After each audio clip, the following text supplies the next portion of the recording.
In this video, we're going to concentrate on one of the big projects, a really big project. Now this is a pretty good sized house. It's about 4,500 square feet with 2,500 square feet of basement development. We're doing the insulation, drywall, taping, texturing, and getting it ready for the painters. This is what the house is projected to look like when it's finished. Again, they may make some changes to it, but as you can see, a very fancy, very beautiful home being built by Malott Custom Homes. There's probably going to be somewhere in the neighborhood of 120 to 150 bags of insulation, and those bags are between 10 and 18 bats per bag, so there's a lot of insulation in this house. Paying to heat a house this size, exterior insulation is a must, but Beaches goes above and beyond on the interior walls as well.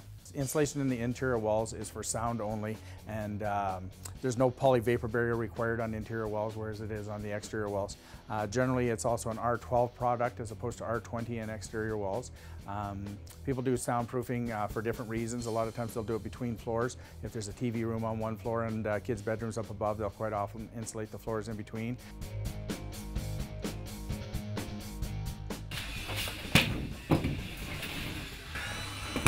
Now that the insulation is done, it's time for the drywall team to go to work. Okay, so the crew is moving right along now. They've got the ceilings done in this room and they've started doing the walls.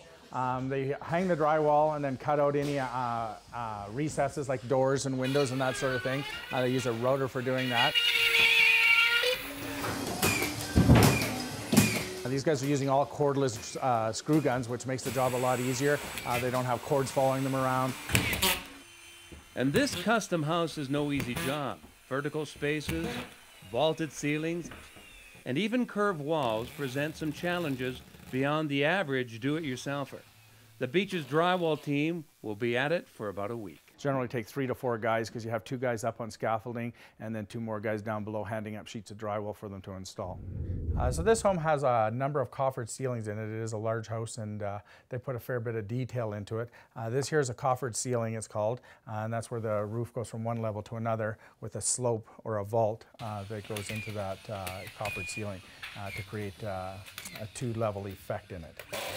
These drywall cuts are often a lot more difficult if the roof isn't framed perfectly straight or if the trusses weren't built properly. There is several measurements that are required to have this put in as a one piece of drywall, and we want to make sure that it is very tight for when the drywall or for when the taper gets in here. He doesn't have large gaps that he needs to fill.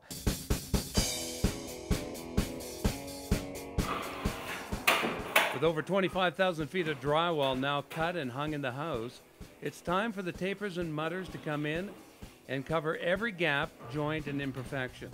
Less experienced contractors or do-it-yourselfers will often not let the mud dry properly, especially as the weather in Alberta gets colder. If that happens, then quite often you'll end up with shrinkage afterwards in walls or ceilings, and it'll be quite noticeable, and it's a lot harder to fix once the house has been painted. So we like to make sure that it's dried properly the first time and before we put the second coat on. So we're almost finished this project. The last step here that we're doing is going to spraying a product on called Smooth Coat, which gives you a nice, smooth, consistent surface throughout the whole project. We're going to be painting the ceiling with level 5 paint. It's going to soak into the mud and not the drywall, and it'll level it out so you don't see the joints in the ceiling. As the smooth coat goes on, the Beaches team has spent 5 weeks total on the project, from insulating through hanging the drywall to today's last step. The dramatic vertical space speaks for itself. The room will look even more stunning once it's painted. Very happy with the outcome. The final product looks excellent. Once they get the ceiling sprayed and stuff like that and painted, it's gonna be a fabulous house.